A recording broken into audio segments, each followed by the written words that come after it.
Be ready, 10 seconds to go.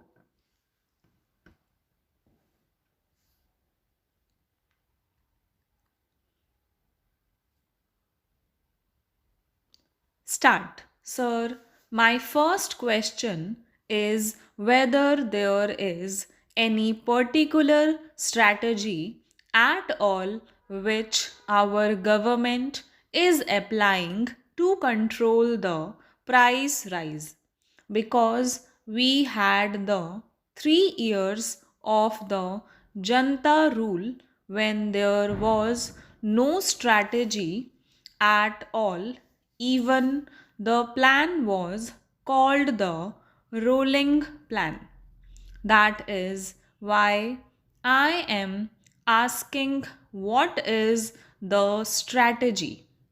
It is not my intention to theorize here or to sound scholastic, because scholastic debates are not meant for parliament, but common sense is.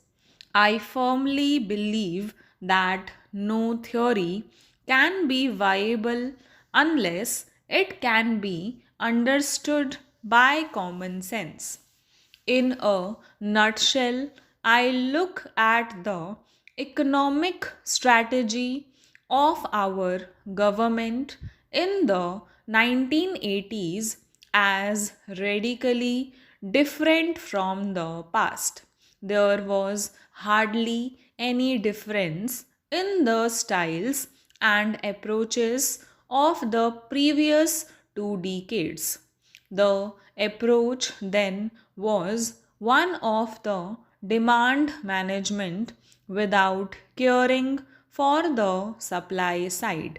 The Keynesian scholars who dominated the planning process in those days presumed that the role of the government in the economy was only confined to maintaining the suitable levels of aggregate demand. And since the government alone could print money, the chief instrument of demand, it was also presumed that fiscal measures alone could control the economy. Thus, demand held the key to all government policies, and slowly the supply side got a back seat. So, when there was a glut of goods in the market, it was thought that the crisis could be warded off by discouraging savings and encouraging spending, that is, through a fiscal remedy. Similarly, in a condition of scarcity, the first thing that the government would do was to tax the goods heavily, thus trying to lower consumption of artificial means. The proof of all this is there in the chain of licensing procedures, the maze of statutes and laws binding business activities, all formulated during the 1970s and the 1980s. In one sentence, the guiding principle then was demand creates supply. I am happy that our government has revised this stand. Instead of being obsessed with the demand side, for the first time, we have launched ourselves on a program to tackle the supply side. We now want to say that if the prices refuse to come down, if the inflation rate leapfrogs The government cannot solve the problem by taxing the goods, by passing laws that will discourage consumption. The new strategy of our government is to remove constraints on supply, on the artificial barriers between the producer and the consumer, and give the manufacturing sector a chance to function without any hindrance.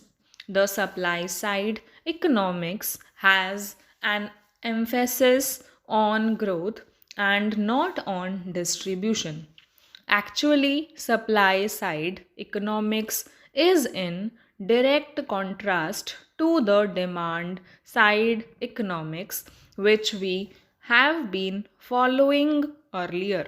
Though I am in full agreement with this theoretical shift, which is now being totally reversed by the theory that supply creates demand, I would have been happier if all round measures were taken to improve supplies. One very important part in supply side management is the infrastructure. The toning up of the infrastructure has to be done with greater effort and with more speed. There is no doubt that the infrastructure has improved. During this quarter, power generation increased by 17% over the corresponding period last year, coal production by about 8%, and goods movement by railways by about 16%. Down the line, there has also been a rise in the production of saleable steel by about 26%, cement by about 19%, crude petroleum by about 64%, petroleum products by 21%, and fertilizer by 65%. However, despite all these improvements, I still think that our infrastructure is very much infra. Even though our coal production has registered such a sharp increase, there has been chronic shortages for superior grade coal used in industry. The movement of goods on the railways has increased, but one still has to ponder how much of it is due to higher prices for trucking and how much of it is genuine. We have also to see to what extent the increase in our power generation is because of the good monsoon, because of which the generation of tidal power has to commensurate with the supply side management which we are attempting. In fact, our attempts have to be doubled towards infrastructure within the next couple of months. One crucial area of concern for all of us should be the money supply situation. While I commend the efforts made by the government for decreasing the money supply situation in the country, I still feel that the recent impounding of currency in our monetary systems is not adequate enough. The cash reserve ratio and the statutory liquidity ratio have been increased.